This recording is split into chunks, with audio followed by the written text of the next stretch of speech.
आलमरायाव गिख्रंथाव जाब्रबथाय दासिमाव बे जाब्रबथायाव सा 30 सुबुंनि जिउ खहा जाबाय। उत्तराखंडनि आलमरा जिल्लायाव समबारखालि गंसे बासआ गोथौ हाखराव गलांनायाव खमैबो 30 सुबुंनि जिउ खहा जायो आरो गोबां सुबुंफोरा जोखोम जायो। बासआ गढ़वालनिफ्राय कुमाऊं फारसे थांगासिनो दङमोन। बे समावनो आलमरानि मारसुलायाव बासआ जाब्रबथाय जादों। खुंथायारि मावख'गिरिफोरा बुंदों दि दासिम सा 30 थैनायनि रादाब मोननाय जादों। थैनायनि अनजिमाया बांनो हागौ मानोना बासआ सा 40 दावबायारिफोरखौ लांगासिनो दङमोन जेब्ला बासआ 200 मिटार गोथौ हाखराव गलांदोंमोन।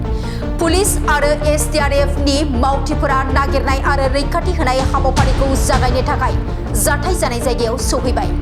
खौरां बिजोंजों रायज्लायनायाव कुमाऊं कमिशनारआ सा 30 सुबुंफोरनि थैनायखौ रोखा खालामदों। बिथाङा बुंदों दि नागिरनाय हाबाफारिया दासिमबो सोलिगासिनो दङ आरो जाब्रबथाय जानायाव जोखोम जानाय सुबुंफोरनि गेजेराव सा 4 सुबुंनि थासारिया जोबोद गिथावनामोन। जायनि उनाव गिबि मन्थ्रिनि बिथोन होनायाव हेलिकप्टारजों बिसोर गोब्राब जोखोम जानायफोरखौ एम्सआव दैथायहरनाय जादों। बेनि अनगायैबो एम्सनि मोनसे हानजाया रामनगराव सौहैगोन जाय बेवहाय थिसनजानाय जोखोम जानायफोरखौ फाहामथाय होगोन। गिबि मन्थ्रि पुष्कर सिंह धामीआ बेबायदि गिख्रंथाव जाब्रबथाय जानायनि उनावनो राहा लायो आरो आलमरानि सोमोन्दो गोनां ओनसोलाव ARTO बाहायनायखौ दोनथ'नो बिथोन होयो। बेनि अनगायैबो गिबि मन्थ्रिया थैनायनि नखरनो 4 लाख रां आरो जोखोम जानायफोरनो 1 लाख रां अनसुंथाइ होनो बिथोन होदोंमोन।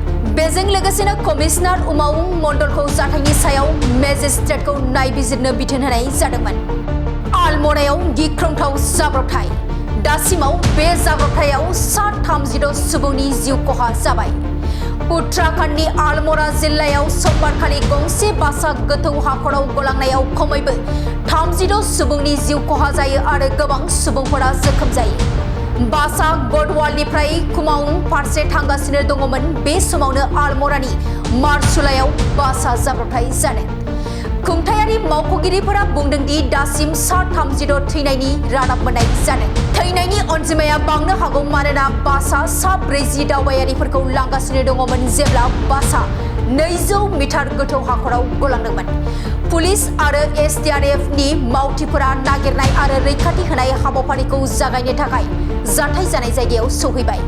खौरां बिजोंजों रायज्लायनायाव कुमाऊं कमिशनारआ सा 30 सुबुंफोरनि थैनायखौ रोखा खालामदों। बिथाङा बुंदों दि नागिरनाय हाबाफारिया दासिमबो सोलिगासिनो दङ आरो जाब्रबथाय जानायाव जोखोम जानाय सुबुंफोरनि गेजेराव सा 4 सुबुंनि थासारिया जोबोद गिथावनामोन। जायनि उनाव गिबि मन्थ्रिनि बिथोन होनायाव हेलिकप्टारजों बिसोर गोब्राब जोखोम जानायफोरखौ एम्सआव दैथायहरनाय जादों। बेनि अनगायैबो एम्सनि मोनसे हानजाया रामनगराव सौहैगोन जाय बेवहाय थिसनजानाय जोखोम जानायफोरखौ फाहामथाय होगोन। गिबि मन्थ्रि पुष्कर सिंह धामीआ बेबायदि गिख्रंथाव जाब्रबथाय जानायनि उनावनो राहा लायो आरो आलमरानि सोमोन्दो गोनां ओनसोलाव ARTO बाहायनायखौ दोनथ'नो बिथोन होयो। बेनि अनगायैबो गिबि मन्थ्रिया थैनायनि नखरनो 4 लाख रां आरो जोखोम जानायफोरनो 1 लाख रां अनसुंथाइ होनो बिथोन होदोंमोन। बेजों लोगोसेनो कमिशनार उमाउं मण्डलखौ जाथायनि सायाव मेजिस्ट्रेटखौ नायबिजिरनो बिथोन होनाय जादोंमोन।